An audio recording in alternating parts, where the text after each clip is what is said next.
अस्सलाम वालेकुम दोस्तों, ड्रामा से दो किनारे की आने वाली साहब बहुत दिलचस्प होती जा रही हैं। दूर शहवार की शादी जब शहीर से नाकाम हो जाती है और शहीर साफ इनकार कर देता है कि उसे बच्चों में कोई इंटरेस्ट नहीं है, तो दूर शहवार वापस पलटती है वलीद की तरफ और उसकी ज़िंदगी को अजाब बना देती है। वो उसको धमकी देती है, अपनी बीवी को तलाक दे दो और साथ 50 करोड़ मेरे नाम कर दो, मैं बेटी तुम्हारे पास ही रहने दूंगी, वरना मैं बेटी तुमसे छीन के ले जाऊंगी। वलीद कहता है मैं अपनी बीवी को कभी भी तलाक नहीं दे सकता।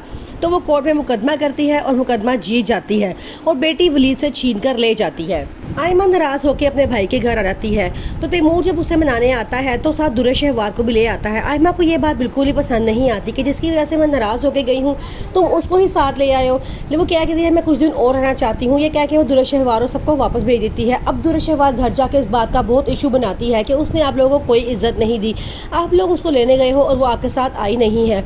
फिर वलीद अब फैसला करता है कि वो अपनी बहन को एक अपार्टमेंट गिफ्ट कर दे जहाँ पे उसकी बहन और उसका बहनोई अच्छी ज़िंदगी गुजारे। जब वो तैमूर से इस बारे में बात करता है तो दुर्र शहवार इस बात का भी बहुत इशू उठाती है और कहती है इसे तो अपने बहन भाई बहुत अजीज़ हैं और तैमूर से उसके बहन भाई छुड़ाना चाहता है। तैमूर जो पूरी तरह दुर्र शहवार की बातों में आया होता है वो साफ इनकार कर देता है और कहता है मैं अपने बहन भाई और अपने माँ बाप को छोड़ कर नहीं कहीं जा सकता। जबकि तैमूर की मामा ने भी कहा होता है अगर तुम अच्छी ज़िंदगी गुजारना चाहते हो तो तुम चाहते हो कि तुम आयमा के साथ अलग हो जाओ तो हमें कोई एतराज़ नहीं है। लेकिन दुर्र शहवार से बड़ा भड़काती है और कहती है कोई ज़रूरत नहीं है वहाँ जाने की, यहीं पे रहो। दुआ की तबीयत ख़राब हो जाती है। दुर्र शहवार वलीद को फ़ोन करके बताती है कि दुआ की तबीयत बहुत ख़राब है, हॉस्पिटल पहुंचो। वलीद वहाँ फ़ौरन पहुंचता है तो दुर्र शहवार वहाँ पे उसकी दुआएं ले रही होती है। वलीद अपनी बेटी को प्यार करना शुरू करता है तो दुर्र शहवार कहती है अभी भी तुम्हारे पास टाइम है, आयमा को तलाक दे दो और दुआ को साथ ले जाओ। आगे से वलीद कहता है कि आयमा ने तुम्हारा क्या बिगाड़ा है, वो उसको नहीं बताती, लेकिन असल बात ये होती है कि उसने आयमा को धमकी दी होती है कि जब तक मैंने तुम्हें यहाँ से ना निकलवा लिया मैं सुकून से नहीं बैठूंगी।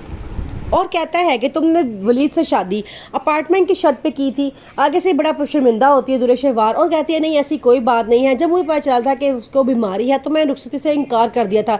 अगर मेरी रुखसती ना होती तो वलीद की बहन आयमा की भी रुखसती ना होती, इसलिए वो मान गया और उसे वो बात कर दी। लेकिन शादी के बाद मैंने कभी उस अपार्टमेंट का जिक्र नहीं किया। शहीर कहता है तो अब उसका जिक्र करने की क्या ज़रूरत थी। आगे से दुर्र शहवार कहते क्योंकि मैं अब उसकी बीवी नहीं रही, ना ही वो मेरा शौहर है, तो इसलिए मैं चाहती हूँ कि कोई ना कोई पॉइंट उठाऊँ जिससे वो मुझे मेरी बेटी वापस कर दे।